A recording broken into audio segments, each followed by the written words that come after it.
Hey, today I want to talk about a practice of meditation which can be a foundation for your practice if you want it to be. Even if you've been meditating for a long, long time and you are pretty advanced spiritually, it can really add a layer of depth to your practice that you may not have realized was possible. Um, It is a breathing technique called heart rate variability resonant breathing, and it works on a few principles of the body which have been studied. And my guru has all the studies and all the everything about it. And so I will link a lot of his information below. Um, but I would like to offer it to you so you can be introduced to it. You can begin to understand how it works and how to put it together in your own practice. Because I think it's valuable and I think it can help a lot. It helped me a lot. I'm someone who has kind of informally meditated for about a decade and formally, like daily practice for about 3 years. In that 3 years, I did have success, like when I first started. So I've seen the depths of meditation. I know where it can take you, and this can take you there very, very easily. So, but with that being in mind, and with that being said, it is a powerful practice. So, um, if you're someone who still suffering from like very severe chronic PTSD symptoms, not even very severe, but just daily symptoms or weekly symptoms, like panic attacks, like dissociation, um, this practice activates the dorsal vagal parasympathetic freeze response if you're doing it properly. And I understand that that state can be triggering for some people, and there is a safety measure practice that you can utilize also if you're worried about that in your practice, which is called Navi Kriya. It's not one of the Kriyas, but it's a technique, it's an action, it's a Kriya.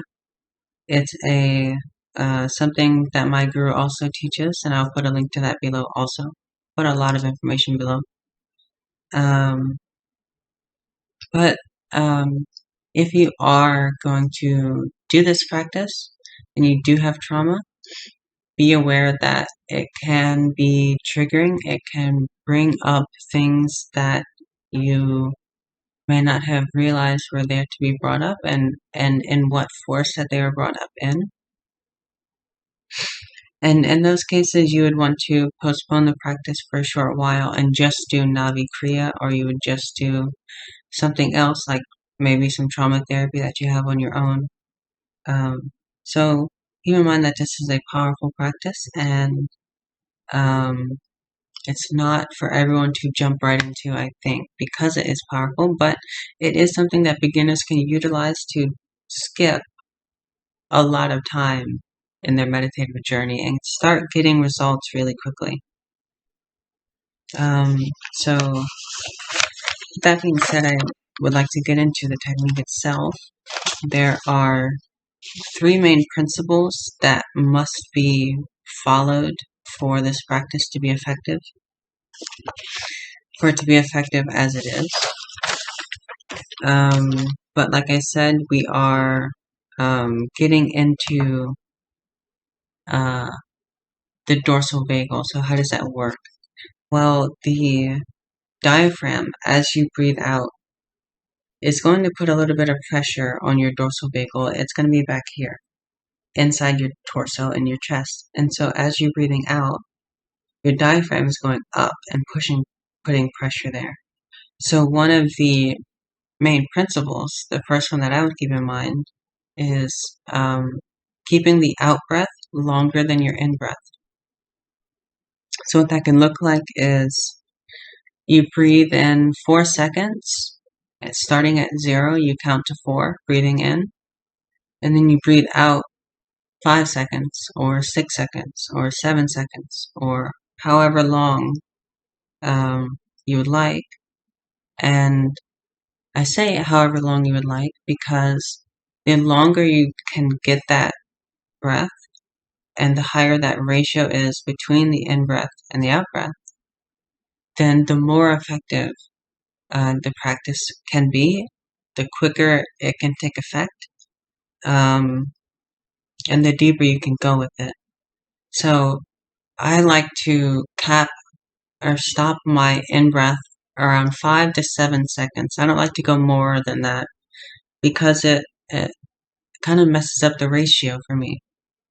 And I like to make my out-breath at least 10 seconds long. So I've been doing the practice for about 6 months, about half a year now. And I didn't start at that. I started around 4 seconds in, 6 seconds out, 6, 7 seconds out, around there. So don't feel like you're a wimp because you can't do whatever. It's fine. You're gonna get better as you go. You're gonna get not better, but your lung capacity will increase, obviously, the more you do it. So there's nothing to worry about. And even if you don't have a high lung capacity, you can still see effects with just 4 seconds in, 5 seconds out.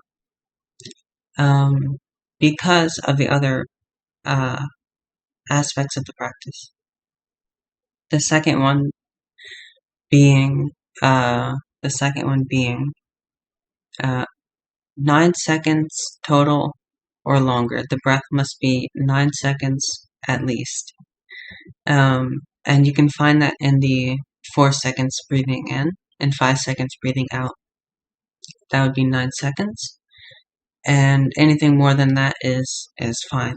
But anything less than that would be too quick of the breath for this practice to take as strong of an effect as we would like to see. The third principle to keep in mind is no pauses. This is very important also. So you're not doing any of that. You're not holding in the breath. You're not retaining the breath. You can control it and slow it down, like on the out breath, but you're not going to stop it at the top or the bottom or the middle or anywhere. You just, if it happens, when you get really, really relaxed, it might happen naturally on its own and you may not even notice that it has happened. But don't do it intentionally. Do not hold the breath or pause the breath at the top or the bottom or anywhere in between. So those are the 3 main ones. Out breath, longer than the in breath. At least 9 seconds. So 9 seconds or longer. Another way of saying that is at the most 7 breaths per minute. And then no pauses. So no pauses at the top, bottom, or in the middle at any point. Some other things to keep in mind in regards to this practice that will help you have the full effect, I guess. One major principle is sitting very still, or SVS. My guru likes to put everything in acronyms, but that's okay. It works and it helps. So sitting very still, you're not going to be rigid. You're not going to be tense. You're not going to be holding yourself in place. But you're going to want to sit still and you're going to want to find a very comfortable seating position to do this. For instance, if you want to get a bunch of pillows, the only thing to keep in mind, pillows are fine. I use pillows. But you want to make sure your chest cavity and your stomach have room to expand. So you can have support like on your arms. I use support for my arms. And like for your lower back, that's all fine and good. And I also sit in a chair. There's no shame in that either. Because, sitting in a chair, if you're going to be relaxed enough to have a samadhi while sitting in a chair, I think it's well worth it. Then if you were sitting on the floor, you'd spend the whole time pushing through it. That's not, no one wants that for meditation.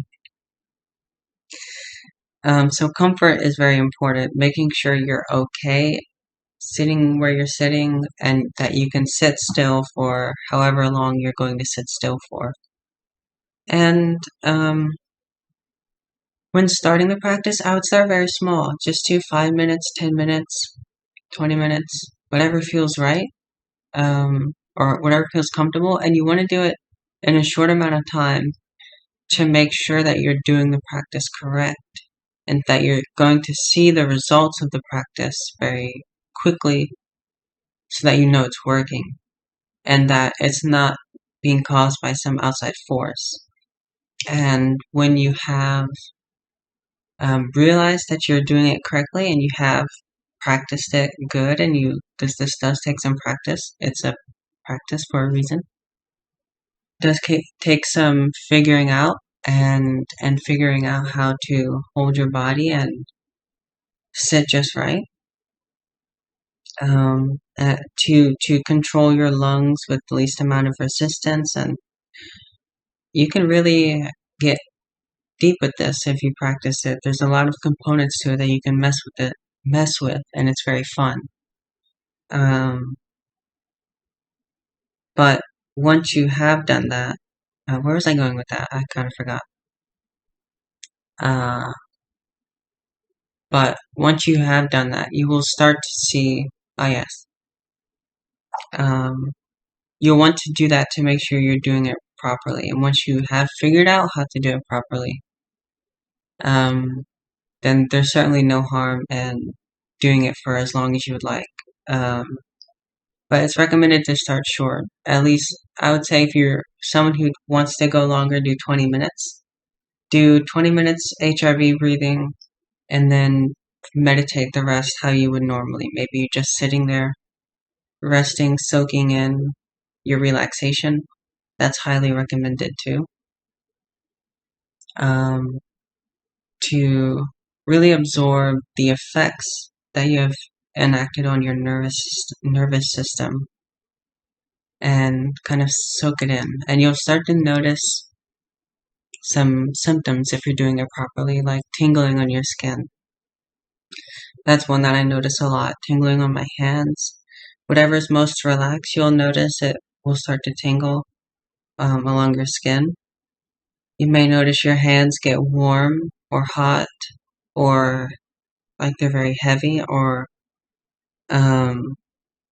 like there's blood pooling in them.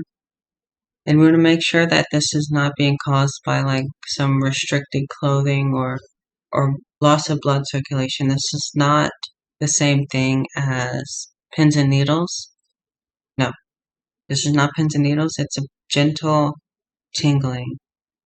And you'll notice that maybe your hand starts to disappear slightly as your senses start to reverse. And you start to really get into that freeze response. You may notice that there's pleasure, sort of blissful feelings in your chest as you're breathing out. Generally, people feel this pleasure on the inside of their chest, in the back of their chest, on the dorsal vagal nerve. It starts feeling pleasurable. You're like, whoa, whoa, wait, whoa, it feels good. You're not sure what to do with it, and sometimes it can be very intense. But that's also something you may notice.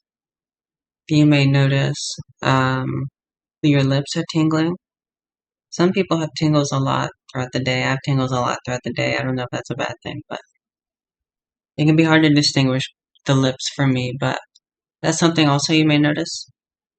And these happen very, very quickly. You'll notice them happen very quickly if you're doing it right. So, I don't know what else more I can say. This isn't the only form of meditation. There's so many kinds of meditation. And you don't have to feel like you're missing out if you maybe aren't ready to approach this practice, or if you don't feel called to it, or you feel called to something else, that's totally fine. So yeah, lots of different meditations that use different parts of the body and different ways the brain works. So you're not missing out on anything if you don't want to do this. But I think it can help you a lot, which is why I'm making this video. Um, I think many people will enjoy this practice and meditate very deeply with this practice. So learn more from my guru, um, and don't just hear it from me. So bye.